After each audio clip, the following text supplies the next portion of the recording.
Songs and Beats Daily. I'm your host, Tony Fry. This is episode 195.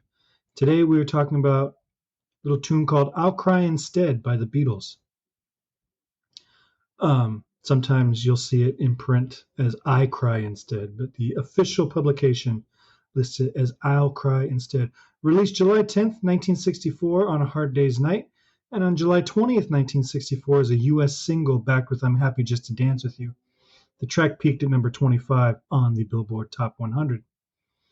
The story goes that this track was originally written for the Hard Day's Night movie, and it was supposed to be used in the sequence where the band escapes from the studio and they're running around the big field. Can't Buy Me Love, as most of you probably know, was eventually chosen instead, but I'll Cry Instead was included on the non-soundtrack side of the LP. So you had the music from the movie on side A, and then you had various other tunes as side B for the soundtrack movie of the film. So this was tacked onto the B side, which also has little tracks like You Can't Do That, and I mean the B side of Hard Day's Night is fantastic also. There are two, though, completely different versions of this song on official release. On the single, as well as the American version of A Hard Day's Night, which, if memory serves, the back of that album, the B-side is actually the orchestral stuff. So you've got the rock stuff on side A, and then the underscore on side B, if I remember right. I know they did that with Help. But in the UK, you got two sides of Beatles music. But anyway, on the American single and the American pressings of A Hard Day's Night soundtrack, the track clocks in at 2:09 with a third verse that was omitted from the British Hard Day's Night release. So we'll get to that, why that was, or not really why, but on June 1st. But it kind of lends itself, you'd think, and we'll reveal later why that's not true, but you would think that means they've got two versions, one for the movie, one for the album. On June 1st, 1964, the band recorded several takes of the song in two chunks. They record also on that day takes for Matchbox, Slow Down, and I'll Be Back on the same session. Section A got 6 takes, and Section B received 2 takes before the band called it a day and worked on other songs. It's not entirely clear what is what. Section B presumably is a shorter section. Presumably, it's the extra few seconds for the American pressing. And then although I had mentioned that this song was supposedly written for the field scene for Hard Day's Night, it's important to note that the recording of this track didn't occur until after filming had wrapped. So even if that was the intention initially, it didn't stick long enough to get recorded for proper consideration in the film. It was recorded specifically at sessions for the B side of A Hard Day's Night. The extended cut just repeats the first verse of the song. So that's probably what the section B is that extra verse. It's the same words as the first verse, but they did record that second verse separately and edit it on later. I really don't understand why they would do that. Unless it was a timing thing where they knew they had, a certain amount of time for a single that they maybe didn't have for the B side of the LP. I don't know. But that seems like a lot of forethought and kind of a lot of extra work for just, 20 extra seconds, 30 extra seconds, whatever it was. For the life of me, though, I couldn't find online any audio of this version, and it is not in my record collection, although I have once picked up the American soundtrack for Hard Day's Night at a record shop and passed because it was like $45 or whatever. And I was like, well, I can get these 4 albums or I can get this one. So I opted for the 4. Now that I'm recording this episode, I wish I'd actually picked up the other version. The music in the verse is pretty basic.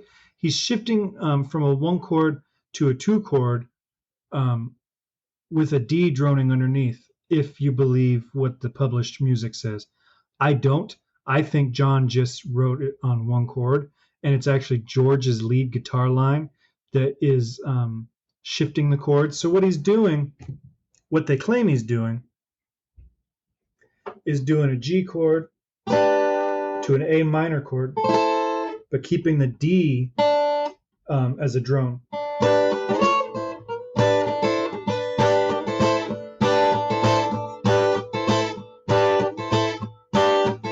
Because George is doing that on the lead guitar part.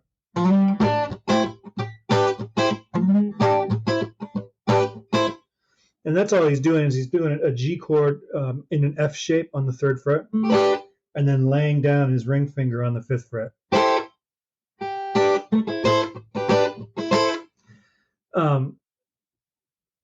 But that's George's guitar playing that's causing that. John was just playing it. Got every reason to be mad. I just lost the whoops. And then so he kind of bases it on kind of an extended blues. It's a 16 bar pattern, and with the exception of this supposed 2 chord, it's solely 1-4-5 chords. So I don't think John sat down and wrote it like that. I think that was lead guitar has dictated this publishing notation. But I think John was just vamping on the G for a little bit. Where it gets interesting is the bridge. Since the song doesn't really have a chorus as much as a repeated title line. You know, I should make t-shirts to sell to support this podcast. It just says there isn't a chorus, because that's got to be the most uttered sentence I ever say on this show. For the bridge, he drifts away from the key of G and into the key of D by way of a minor 6 chord. So the progression, B minor to A7, D, E minor to D7, so E minor, A7 to D7. It's a 6-5-1-2-5-1-7, that D7. And now 1-7 is actually, it's another way of saying 5 of 4. And since we've shifted to the key of D, 4 is G. So we've talked about it before. 5 is the dominant chord. So if you end on a D7, you want to resolve to G. So what he's doing is, instead of just doing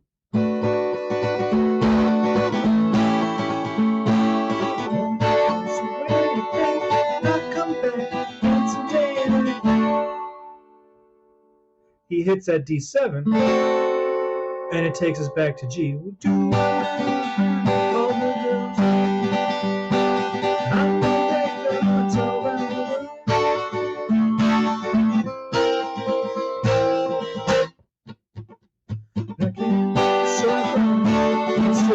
So that little D7 takes us out of that weird bridge in the key of D and takes us back to the key of G. So it's a cool little trick, adds a little bluesiness, you know, creates these cool rock harmonies. And it's, other than that, I mean, you could play it, if this was an acoustic song, it would be a very folky song.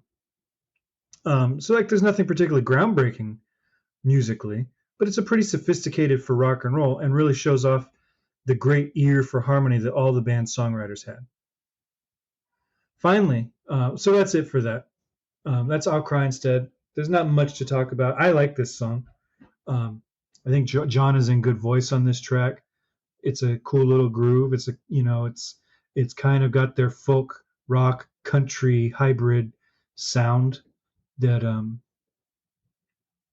you know, really takes over in A Hard Day's Night. This is, in a lot of ways, this is Hard Day's Night. This is on a Rubber Soul. In a lot of ways, this is kind of like a bridge song between the rock and roll of Hard Day's Night and the more country styles of Beatles for Sale and Rubber Soul, which are to come. So that's I'll Cry Instead. Before we end the podcast, though, I'd like to take a moment to send my condolences to the family of Ryan Brady. If anybody from his family happens to listen to this show, I send my condolences. Among a long list of musical accomplishments, Ryan was the co-host of the Take It Away podcast, which analyzed every album released by Paul McCartney. And they went deep. Some of these podcast episodes were, you know, a couple hours long. And I listened to and enjoyed every episode of that podcast. A lot of times I'd listen to it on the way home from gigs, because when you've been playing music for a few hours a night, the last thing you want to do is get in the car and hear more notes. So, I listen to a lot of podcasts, and that one, when I discovered it, they were already covering albums in the 90s by the time I came late. So I had a long time of just, binging this podcast. And even when I vehemently disagreed with the opinions being shared by Ryan Orr's co-host, I enjoyed listening to him, and I knew they were skilled musicians. Ryan passed away on Thanksgiving, having been in a car accident. And if you listen to their podcasts, I hope you've heard this news from somewhere other than me. But if I'm breaking it to you, I'm sorry to tell you. But he passed away, car accident on Thanksgiving. So if you enjoyed this podcast and haven't listened to his, do yourself a favor as a tribute to his legacy in the world of Beatles podcasting, and dig in and listen to Take It Away. The work that they did on that podcast was a big influence on how I wanted to revive this podcast, because this is an old podcast. I took a couple years off, and I completely reformatted, how it was going to lay out. It didn't used to be daily, and it wasn't song by song. They were just general topics, and they kind of inspired me to hone it in on the very specific task of 3,000 songs by the Kinks and the Beatles. So rest in peace, Ryan, and my condolences to your co-hosts, your family, your friends, and anybody who enjoyed listening to him on his podcast. Take care of yourself, everyone. Stay safe. Have a wonderful holiday season, and I'll talk to you tomorrow.